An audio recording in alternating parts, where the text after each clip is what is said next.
Hi all. ఈ వీడియోలో అసలు ప్రామిస్.race అంటే ఏంది అనేటువంటి మెథడ్ గురించి ఎక్స్ప్లెయిన్ చేయబోతున్నాం. ఒకసారి ఇక్కడ అబ్జర్వ్ చేయండి. ప్రామిస్‌కు లోపల మనకు రేస్ అనేటువంటి ఒక మెథడ్ ఉంటుంది.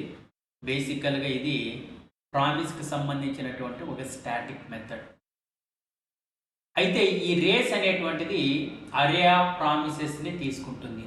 అరే ఆఫ్ ప్రామిసెస్ అంటే ఏంది? ఒకటి కన్నా ఎక్కువ అరేస్‌ని ఒక ఇన్పుట్ లాగా తీసుకుంటుంది అని చెప్తాం. అయితే ఒకటి కన్నా ఎక్కువ ప్రామిసెస్‌ని తీసుకుంటుంది కదా ఇన్పుట్‌గా. మరి ఎన్ని ప్రామిసెస్‌ని బయటికి రిటర్న్ చేస్తదంటే, ఒకవేళ నువ్వు 4 ప్రామిసెస్ అనేది ఇచ్చినావనుకో, లేదా 10 ప్రామిసెస్ అనేది ఇచ్చినావనుకో, లేదా 20 ఇచ్చినావనుకో, లేదా 100 ఇచ్చినావనుకో, ఆ 100 ప్రామిసెస్‌లో ఏ ప్రామిసెస్ అయితే స్పీడ్‌గా అంటే తక్కువ టైంలో రన్ కాగలదో ఆ ప్రామిసెస్‌ని మాత్రమే, అంటే సింగిల్ ప్రామిసెస్‌ని మాత్రమే రిటర్న్ చేస్తుంది. కాబట్టి promise.race is one of the static method that takes as an array of promises as an input and return a single faster promise అని చెప్తాం.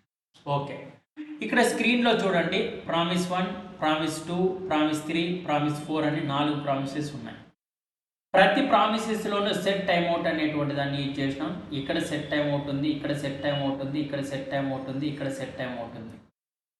అయితే 4 ప్రామిసెస్లో ఫస్ట్ ప్రామిసెస్కి ఏమో 5000 అనేటువంటిది టైం ఇచ్చినాం, ఇంకొక దానికి 1000 ఇచ్చినాం, ఇంకొక దానికి 50 ఇచ్చినాం, ఇంకొక దానికి 100 అనేటువంటి టైం ఇచ్చినాం.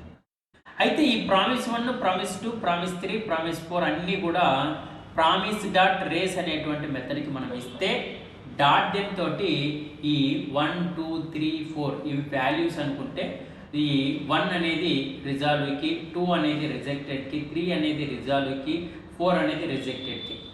ఇలా మనకి ఎన్నైతే ప్రామిసెస్ అనేది ఉన్నాయో వాటిలో ఏవైతే రిజాల్వ్ అయినాయో ఆ రిజాల్వ్ అయినటువంటి ప్రామిసెస్ లోపల ఏదైతే తక్కువ టైంలో ఎగ్జిక్యూట్ అవుతుందో దాన్ని మాత్రమే ఈ ప్రామిస్.race అనేటువంటి మెథడ్ ఎగ్జిక్యూట్ చేస్తుంది. ఇక్కడ చూడండి.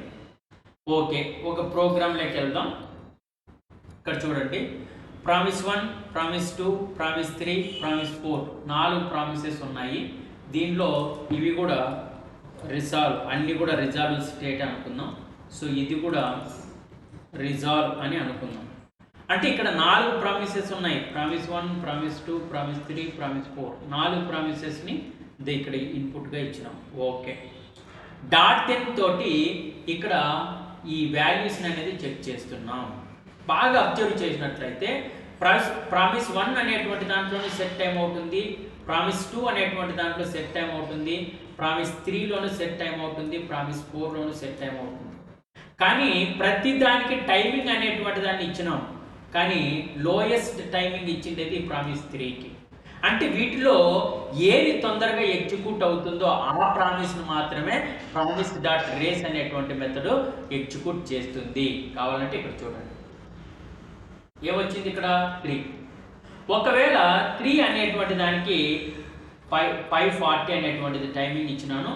ఇప్పుడు ఏదైతే ప్రామిస్ 4 ఉందో దానికి తక్కువ టైం ఇచ్చినాను. ఇప్పుడు చూడండి ఏది ఎగ్జిక్యూట్ అవుతుందో, అంటే 4 అనేది ఎగ్జిక్యూట్ అవుతుంది. సేమ్ అదే విధంగా నేను ఏదైతే ఫస్ట్ ఉందో ఆ ఫస్ట్కి ఓన్లీ నేను 10 మాత్రమే ఇస్తున్నా, అంటే ఈ అన్ని ప్రామిసెస్లో ఫస్ట్కి మాత్రమే తక్కువ టైం ఉంది కాబట్టి ప్రామిస్ 1 అనేది ఎగ్జిక్యూట్ చేస్తుంది. లేదా ప్రామిస్ 2 అనేటువంటి దానికి కనుక నువ్వు తక్కువ టైం ఇస్తే ప్రామిస్ 2 అనేటువంటిది ఎగ్జిక్యూట్ అవుతుంది. అంటే ప్రామిస్.race అనేది ఫైనల్గా ఏం చెప్తుందంటే, నువ్వు మల్టిపుల్ ప్రామిసెస్ అనేది ఇన్పుట్గా ఇచ్చినప్పుడు దాంట్లో ఏ ప్రామిస్ అయితే క్విక్గా రన్ అవ్వగలదో ఆ ప్రామిస్ మాత్రమే రిటర్న్ చేస్తుంది అని చెప్తున్నాను.